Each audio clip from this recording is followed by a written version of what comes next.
Well, my name is T L Kelľer. I'm a former aerospace engineer. I was once, years ago, a computer systems analyst at the Jet Propulsion Laboratory in Pasadena, California.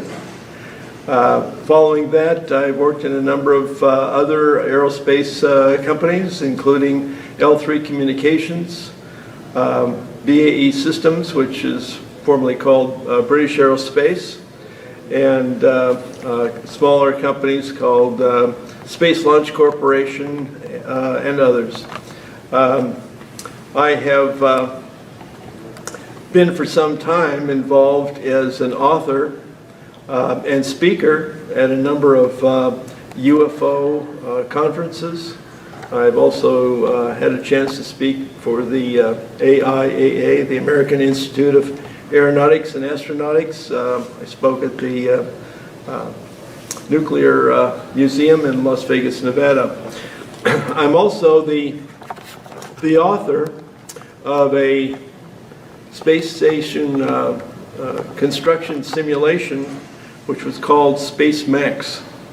This was a software product that was made available in the late 80s and was used not only as an entertainment product at the retail sales level, but also at the Air Force Academy to teach cadets about space systems management. It was also used at the U.S. Military Academy at West Point, as well as a number of other colleges and universities. What I've been doing lately is that I published this series of books actually, called The Novice's Guide to UFOs, and more recently, The Novice's Guide to the Secret Space Program. And these are basically 500 pages, printed in full color. They're available both digitally and in print. You can get them from Amazon or iTunes. And basically, the idea is to introduce new people to the UFO community, as well as documents that can be used by more advanced individuals who have been studying this for some time. Well, I've had a chance to do a great deal of field work, and it's one thing to watch videos at home. It's something else to read books like this, but it's quite something else to go out in the field and observe what you can. I've had an opportunity to spend a number of field trips, probably a dozen and a half, out to Area 51 and just outside of the facility that's known as S4. I've been to Roswell, Alamogordo, Los Alamos National Laboratories. 4 years ago, I had a chance to visit in southern Poland the site of the experiment called the Bell or Die Glocke, which was an anti-gravity experiment performed by the Nazi SS. And I also had a chance, for example, to go to the UK, where a rather important landing took place in the east side of the UK some years ago. As far as UFOs are concerned, I am under the belief that most of them that are seen are man-made. They're man-made because I've had a variety of opportunities to listen to people who have been on the inside, such as the late Ben Rich of Lockheed Martin Skunk Works. I had a chance to talk to who was called Dr. Stealth of Northrop Grumman and others. But most of them, I believe, are actually built in the U.S. Most people need to know that a principal location for the design and development for these are in the Antelope Valley in Southern California.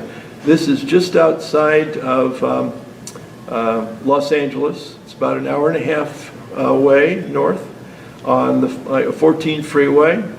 and it's the location of the Lockheed Martin Skunk Works, the Northrop Grumman facility called the Ant Hill, and the Lockheed Martin facility in Helendale. These are basically, many of these are underground facilities where research and development is being done. I used to live in Lancaster, California, as well as Palmdale, and we had occasionally reports of large triangular shaped craft that would fly over Lancaster heading towards Edwards Air Force Base that were something on the order of maybe 600 feet on each side. And they would fly low and slow, and they would literally block out the stars at night. Well, this is more of a matter of conjecture on my part. I wasn't in, I did live in Europe at that time, although I've had a number of years living there, but you're talking about the ones that were flying over Belgium, I believe. Yeah, and also over Bulgaria. Oh, Bulgaria too. Yeah, I have two witnesses who saw it. Is that right? Yeah, that's why I'm asking. Well, I will tell you this. When I first heard about these large flying triangles, sometimes they're called TR-3Bs. I assumed that they were extraterrestrial, just because of their performance. Okay. Being able to hover, travel very slowly at no sounds. Just like at a walking speed, no sounds. Right. And then once they were being chased by the F-16s of the Belgian Air Force, they would just instantly take off. But to answer your question, yes, I believe some of them are extraterrestrial. I was just talking to a gentleman who visited my table. We're at the International UFO Conference in Scottsdale, Arizona. And a gentleman walked up and did not introduce himself. And I went through my normal talk about selling this book, and as it turned out, he described an experience that he had back in 1958. He was a technician at the north side of Edwards Air Force Base, and he had a very high, security rating. And he was working on other projects such as the X-15 at the time. And he started talking about an experience that he had. He was sent out to a hangar at the north base of Edwards Air Force Base. This is the north side of the base. And he was allowed to, because of his clearance, he was allowed to proceed into a hangar there where some electronic equipment needed to be worked on. And he said that he saw an extraterrestrial craft, a relatively small one, and that they showed him a photograph of two deceased extraterrestrial beings. And I have every reason to believe that this was truly an extraterrestrial craft and not one that was built by one of the American aerospace companies. Now, this gentleman later, after a long dissertation about his experiences there and elsewhere, he told me his last name was Green. And it occurred to me that this just might be the gentleman called George Green, who was reported by Linda Moulton Howe years ago. And she reported that he, at the time, in 1989, he sent a letter to Linda Moulton Howe, and she called it the George Green letter. And this gentleman his name was George Green because I saw his card and immediately realized that this was the George Green that Linda Moulton Howe had been contacted a number of years ago. And in my book, the Total Novice's Guide to UFOs, in the appendix, I happen to have the very letter that George Green sent to Linda Moulton Howe years ago. Needless to say, this gentleman that I'm speaking about was very surprised to see his letter reproduced, but it was obviously the same person that experienced this in 1958. So I hope that that explains a little bit about extraterrestrial craft, because some of them are from beyond Earth. Now, yesterday I lectured on the subject of spacecraft carriers, and there is a Bulgarian UFO researcher by the name of Vladimir Terziski. Are you familiar with that name? No. All right, okay. Well, decades ago, I had a chance to listen to him lecture, and he lectured on the Nazi SS experiments involving the flying saucer program. And frankly, at the time, I discounted it, to be honest, because it seemed so bizarre that they could have possibly even prototyped a flying saucer or flying disc in the 30s and the 40s. But now I realize that there is a lot more truth to this than I ever thought. And so I have to confess that my mind has been totally changed because I had a chance to visit in southern Poland the very location where the Glocka program was conducted. That's the one dealing with the bell. And the bell, for those of you who do not know it, the bell was an experiment in anti-gravity. And it was performed in a mine called the Wenceslas mine in southern Poland. And I had to go see it to actually believe that there was anything that ever took place there dealing with Nazi technology. And what I realized was when I got there that every basic element that I had heard in the past was there. There was the mine, there was the control room, there were electrical cables about 3.5 to 4 inches in diameter in a series of tunnels. There was also a very good sized power plant within about 300 meters from where the control room was located.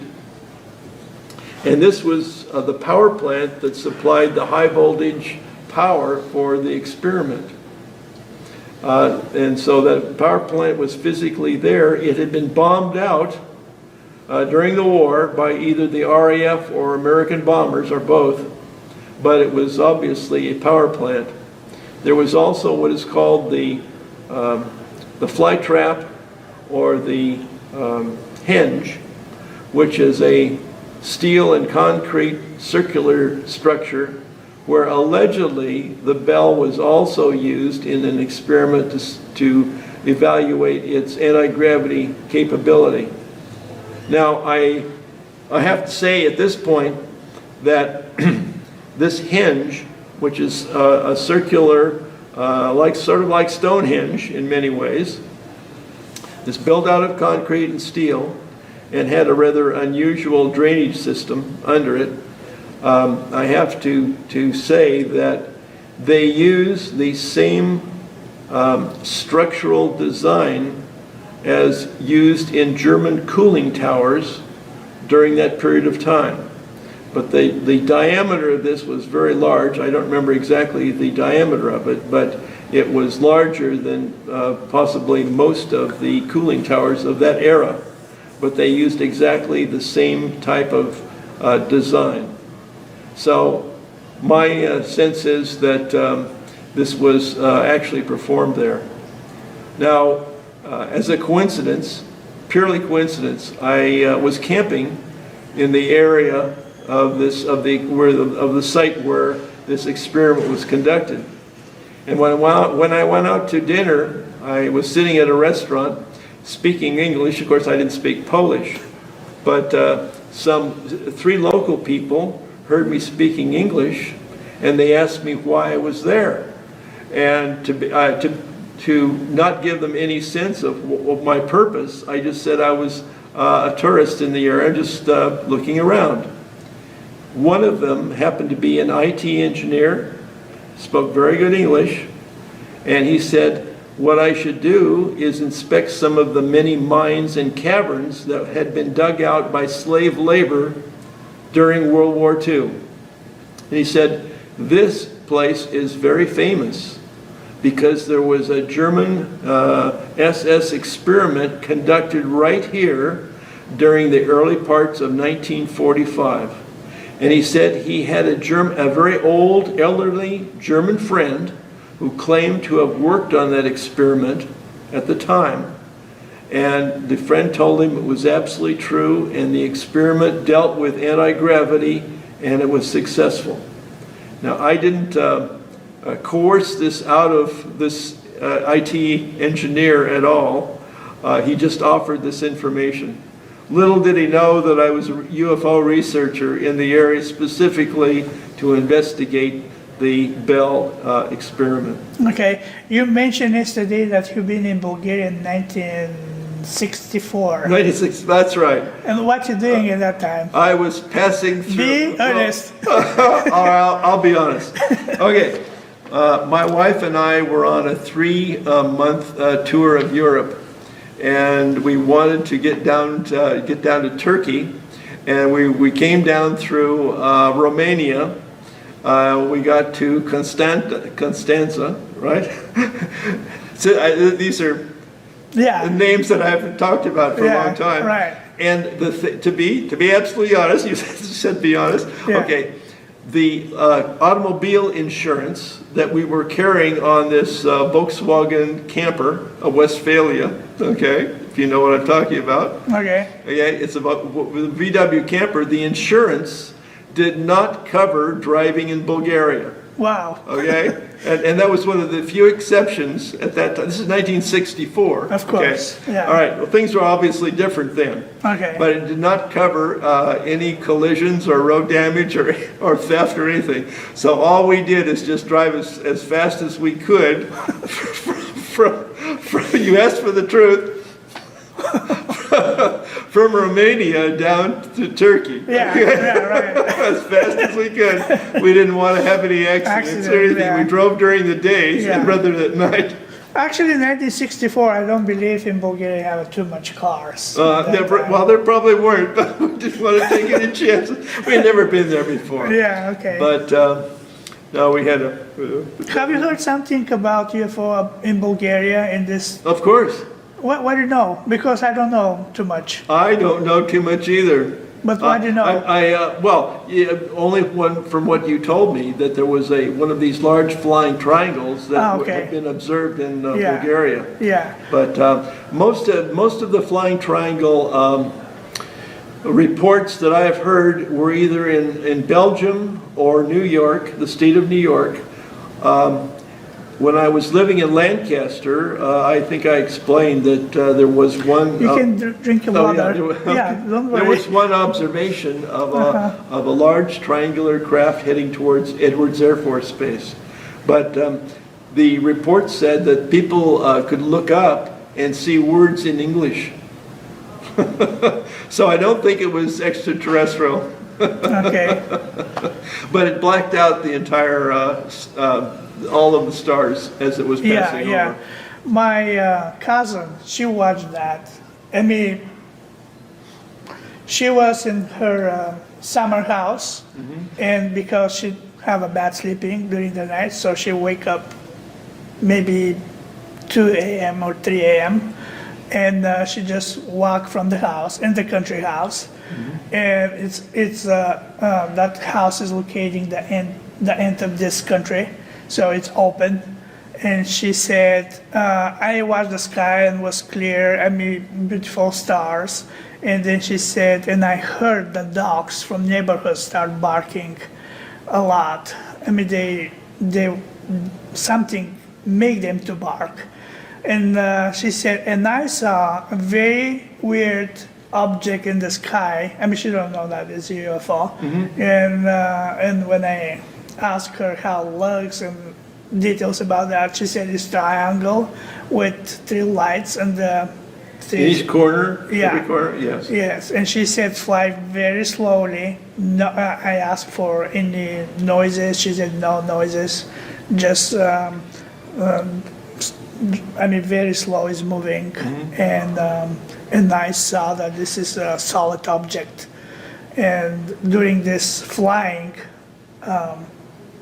by this area, the dogs barking. I mean they was crazy Yes. with that. Maybe that object made them to, because the the animals is very sensitive. Of course. And Of course. yeah, and Now- yeah. I might add that, and this, I can't substantiate this, but some people have reported that the propulsion system of these TR-3B flying triangles is based upon mercury plasma, and it's rotated at very high speed and under high temperature and pressure. And when these conditions are right, they form some kind of a very unusual ionic effect. Okay. Now, the point being here is, this had to do with mercury. A plasma is a high temperature ionic gas. But the Bell experiment that was conducted in Germany in 1945 had to do with what's called red mercury. Now, red mercury it's a compound of mercury. The point being is that not only the TR-3B and the Bell operated with mercury, what is called the alien reproduction vehicle, which was first seen by a citizen, simple citizen without any security. The alien reproduction vehicle also operated on mercury vapor under high temperature and pressure. So apparently at those conditions, some very unusual events take place, unusual effects. And what I'm trying to suggest is it has not only an anti-gravity effect, but also modifies space-time in the immediate environment of this particular craft. So I think mercury seems to be consistent as one type of anti-gravity propulsion. Okay. Why these extraterrestrial beings visit us? What they want to tell us? Well, my sense is that there are not just one type of extraterrestrial Yeah, being, 57. that are, well, actually, Or more. 57 is a very interesting number. In the United States, that's all. There was something called Heinz 57. Okay, and Heinz Food Company manufactured 57 different types of soups. Okay. Okay. So now I know exactly what you're referring to. Okay. And unfortunately, I can't remember the gentleman's name, but he claimed that there were 57 different extraterrestrial races or Sergeant types Clifford Stone, maybe, or Sergeant Clifford Stone. Oh, yes. Thank you. Yes, this was Technical Sergeant Clifford Stone, and he was said that he was a member of a U.S. Army crash retrieval crew. I think probably going back to the 50s. Actually, within my book, I covered that particular case. Which case? The Clifford Stone reports. Yeah, but he didn't mention any specific. Okay. I'm sorry, case, but he Okay. mentioned as in a general sense of the cases that he worked on. Oh, okay. But he was occasionally called away from his work, and he was basically part of a crash retrieval team, Right. where he recovered not only the extraterrestrial craft, but also any other extraterrestrial beings Yeah. and any other Yeah. technical technology that he could find. Yeah, right. What I was going to mention is that within this book, we cover most of the different types of extraterrestrial beings. I'm not sure if you can get a good photograph of Yeah. that. This particular book is 500 pages, and it's in full color. Many of these illustrations are courtesy of Linda Moulton Howe and other individuals who have made their own drawings of beings that they experienced. And I want to point out one particular drawing.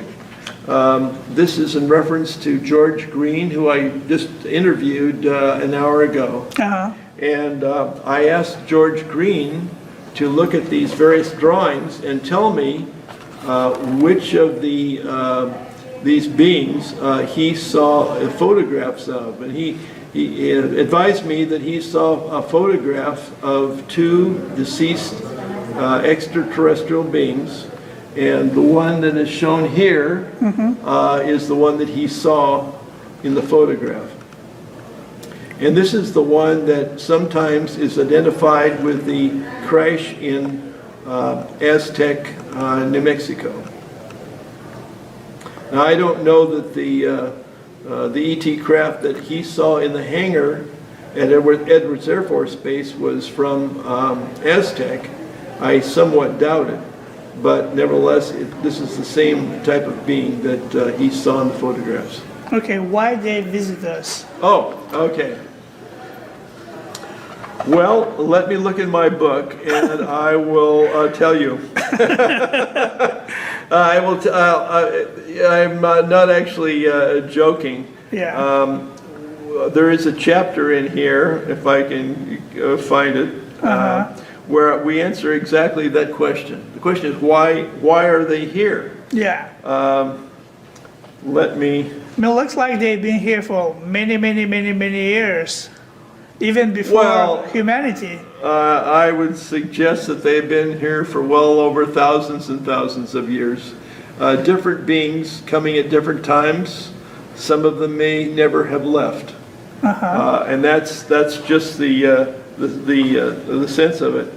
Okay, here's my chapter 35, and the question is the same one that Ivan just asked me. Why are they here? Why are they here? Okay. And there are 10 reasons that I could think of as to why they're here.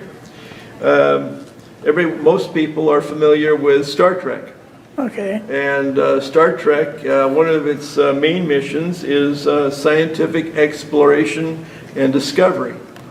And that is certainly one of the reasons. I think another reason is that they may be here for the evaluation of Earth's development. A third reason, and this goes back to a film called Alien Nation and District 9. I don't know if you're familiar with that in Bulgaria. No. But these films were on the reason for being here as a sanctuary, a place of sanctuary. In other words, they were trying to escape, for whatever reason, the conditions on their own planet and come here to be safe, essentially. Following on that, I have a reason that what might be called altruism. They are simply here. Some of them are simply here to help us.